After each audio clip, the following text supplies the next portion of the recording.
Bonjour à toutes et bonjour à tous, ici Julien Martini pour Conseil de Pro.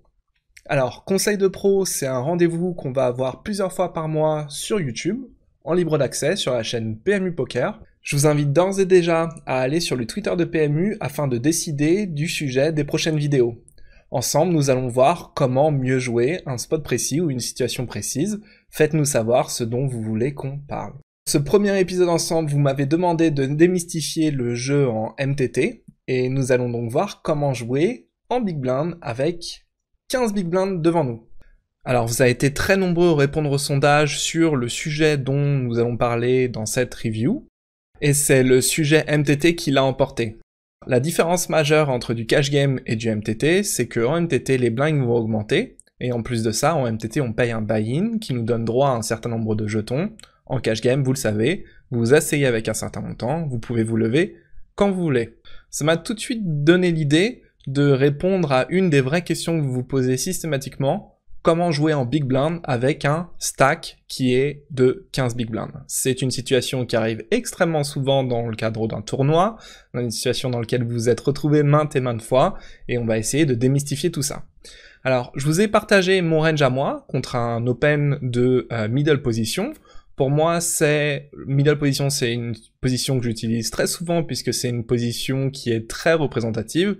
Donc ça, c'est comment est-ce que je vais faire pour défendre lorsque je suis en Big Blind et lorsque middle position aura relancé de 2 Big Blind. En rouge, c'est les fois où je vais partir à tapis. En jaune, c'est les fois où je vais payer. Et donc vous pouvez vous apercevoir que je vais défendre une quantité astronomique de mains. Je vais d'abord défendre évidemment toutes les mains suitées, et je vais également défendre énormément de mains dépareillées. Donc 4 et 3 offsuit, 5 et 3 offsuit, 8 et 6 offsuit, valet 6 offsuit, dame 4, dame 3, vraiment énormément de mains.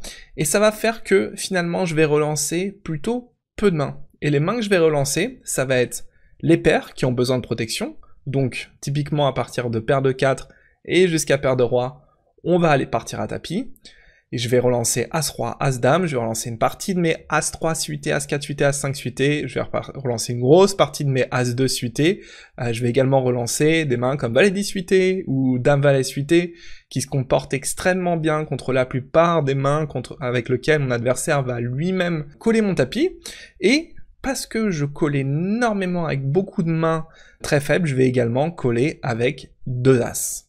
Et ça, c'est quelque chose d'important de comprendre ce mécanisme. On va vouloir relancer pour gagner le pot tout de suite. Les mains avec du potentiel ou les mains très fortes qui n'ont pas besoin de protection telles que As-As vont simplement payer et jouer le coup post-flop. On va tout de suite aller voir le post-flop. Nous allons donc analyser comment se débrouiller au mieux post-flop une fois qu'on a payé la relance. Pour cela, nous allons utiliser l'outil PioSolver. Avant de voir reparaître les résultats, essayez de vous poser la question: comment est-ce qu'on doit jouer lorsque on a une range qui est si large? A-t-on besoin de protection? A-t-on besoin de jouer nos draws de manière agressive? Quel type de flop va être favorable à notre main? Doit-on miser? Doit-on checker? Et on va répondre ensemble à ces différentes questions. Alors, pour la première main de PioSolver, j'ai utilisé donc 15 Big Blind, des sizing très standards, 30% et 70% pour bien avoir des repères sur plutôt le petit sizing, puis le gros sizing. Il y a également le sizing de all-in qui est mis. Je le rappelle, on a commencé le coup avec 15 Big Blind, il ne nous en reste plus que 13. Donc le pot fait 550, et il nous reste 1300 jetons si les blinds sont à 50-100. Au niveau des ranges, j'ai utilisé une range normale, middle position, et la range que je vous ai montrée en Big Blind. As, Dame, 9, dépareillé, et voici les résultats. Alors, la première chose à dire évidemment, c'est qu'il n'y a pas de range de donc bet. As, Dame, 9 va favoriser la range adverse, et la raison est simple. Nous allons systématiquement surrelancer nos As-Roi, nos As-Dame, et également, nous avons une quantité astronomique de mains qui sont extrêmement faibles. Pour ces raisons-là, nous n'allons absolument jamais miser, et donc jamais faire ce qu'on appelle un donc bet, prendre le lead. La stratégie est donc un check à 100%. Les checks sont représentés par des carrés verts. La stratégie adverse, pour exactement les mêmes raisons, notre adversaire va miser quasiment systématiquement. On peut voir qu'il va miser 91%, on peut dire 100%, et il va utiliser le plus petit sizing. Si j'avais laissé le choix à l'ordinateur d'utiliser un sizing encore plus petit, il l'aurait probablement fait. Face à une mise de notre adversaire, cette fois, on peut voir que On va folder tout simplement lorsque nous n'avons rien. Les pires mains qui vont continuer, qui ne comportent pas de paires, sont 10 et 9 offsuit, 10 et 8 offsuit. Le reste va se jouer de manière plutôt passive, quasiment 30% de notre range va call, 60% va fold, et les 10% restants, 15% restants, sont lorsque nous allons relancer. Alors, avec quel type de main relancer? Tout d'abord, une partie de nos 10 et 8, on a hauteur 10, on veut essayer de faire folder la main de notre adversaire. Une partie des valets 10, on va relancer nos deux paires Dame 9 qui n'ont pas de bloqueur sur l'As. Pourquoi? Parce qu'on veut que notre adversaire ait un As, donc on va mettre de l'argent sans avoir l'As nous-mêmes en main. Ok, on va essayer de gagner le coup. On va relancer également certains 9. Alors je vais vous expliquer tout de suite pourquoi on relance 9 et 4 et pas 9 et 5. C'est lié à la range de middle position. Middle position va relancer paire de 5 et folder paire de 4. Si vous avez vous-même un 5 en main, ça veut dire que votre adversaire a beaucoup plus de chances de ne pas avoir paire de 5. Et ce système fonctionne exactement pareil pour As5 et As4. Pourquoi As4 est beaucoup plus souvent un slow play que As5? C'est que lorsque nous avons As4, on augmente les chances que notre adversaire ait As5, et donc que notre adversaire va probablement bluffer sur tout un tas de cartes, que ce soit turn et river, et nous allons donc gagner de l'équité. Nous allons relancer avec donc les mains qui ont besoin de protection, qui sont assez faibles, telles que les 9. Nous allons relancer avec nos As qui ne sont pas suités, et qui ont des bloqueurs, cette fois-ci sur 5, 5, 6, 6, 7, 7, 8, 8, parce que si nous-mêmes nous avons des bloqueurs sur ces mains-là, ça augmente les chances que notre adversaire ait par exemple une Dame ou un 9, et c'est notamment des mains avec lesquelles notre adversaire va continuer. Voyons voir maintenant en position, comment on joue en position face à un raise. Face à un raise, en position, ne va presque rien folder. Et là, je pense que rien qu'en voyant ça, vous comprenez bien que lorsqu'on call une main comme 10 et 8 suité par exemple, donc simplement une gutshot face à un raise, on va très peu folder. On va folder roi 8, roi 7, et toutes les mains dont on a parlé précédemment, paire de 8 et en dessous. On va également folder des mains un peu plus intéressantes, valet, valet, 10, 10, alors que nous allons continuer avec nos 9, par exemple 9 et 8. Pourquoi nous allons folder valet, valet, 10, 10? C'est lié à une raison simple. Donc si nous sommes le joueur en position et que nous avons valet-valet ou 10-10, ça diminue considérablement les bluffs de la big blind, et du coup, il a beaucoup plus de mains en value. Donc on va folder ces mains-là. Passons maintenant au second flop. Et j'ai gardé exactement les mêmes caractéristiques. Cette fois-ci, on se retrouve sur 3, 2, 2, un board très dry. Voyons voir comment notre stratégie se comporte. Toujours pas de don bet, notre adversaire a un avantage de range conséquent, nous n'avons aucune paire supérieure à cette texture-là puisque nous allons tout le temps les relancer à tapis, sauf 50% de paire de 4 et 50% de paire de 3, mais vu qu'il y a un 3, ça fait qu'il ne reste plus qu'un seul combo, il y a un 3 au flop, donc il ne reste plus qu'un seul combo. Et on n'a aucun avantage de range, et bien au contraire, on a un gros désavantage de range. Notre stratégie est simple, on va checker à 100%. Tout comme le premier exemple, notre adversaire a un gros avantage de range, il a aucune raison de miser cher, il n'a pas besoin spécifiquement de protection avec une main comme roi-roi ou dame-dame, donc il va utiliser le plus petit sizing et très souvent. 97%, on peut considérer que c'est 100%. Et cette fois-ci, contrairement au premier exemple, on va beaucoup plus relancer. On voit qu'on va fold à peu près le même nombre de mains, on va fold légèrement plus de mains sur cette texture-là, et cette fois-ci, on va call seulement 10%. Et les mains qu'on va call, c'est surtout des As, des auteurs As, qui n'ont pas vraiment de raison de relancer. Une main comme Roi-Dame, auteur Roi-Dame, sur cette texture-là, ça gagne de temps en temps si on va au showdown. Une main comme 2 As, évidemment en trap, votre adversaire est quasiment drawing dead sur cette texture, à moins qu'il ait paire de 7, il joue 2 out, et encore, s'il a une main comme Roi-Dame, il est quasiment drawing dead. En revanche, cette fois-ci, grosse différence, nous avons une quantité immense de 3, et nous avons besoin de protéger tous ces 3. Et d'ailleurs, on voit que plus le kicker est petit, et plus on va avoir tendance à relancer. Et ça, c'est important. Si on décide de simplement payer avec un 3, le problème c'est qu'une main chez notre adversaire comme Valet 9 suité a toujours 6 out pour s'améliorer environ 26%. Nous voulons faire folder ces 26% avec 13 big blinds restantes, nous sommes très heureux de partir à tapis dès le flop avec un 3. On utilise deux sizing au niveau des relances, les 3 qui ont besoin d'énormément de protection, et nous avons également nos 2, et nos 2 en revanche eux n'ont pas besoin de beaucoup de protection, donc on va utiliser plutôt le petit sizing. Comment équilibrer son range avec les petits sizing? En rajoutant des backdoor flush avec 2 overcards et un tirage quinte backdoor également. Donc on va relancer des mains comme Roi 6, Roi 5, Roi 4 avec les backdoors. Donc on voit que Roi 4 de pique par exemple est un pure fold dès le flop. Énormément de joueurs se trompent et continuent avec ce type de main. Je pense qu'il vaut mieux folder à ce moment du coup. Troisième type de texture, Valet 8-6, même configuration, vous en avez l'habitude maintenant.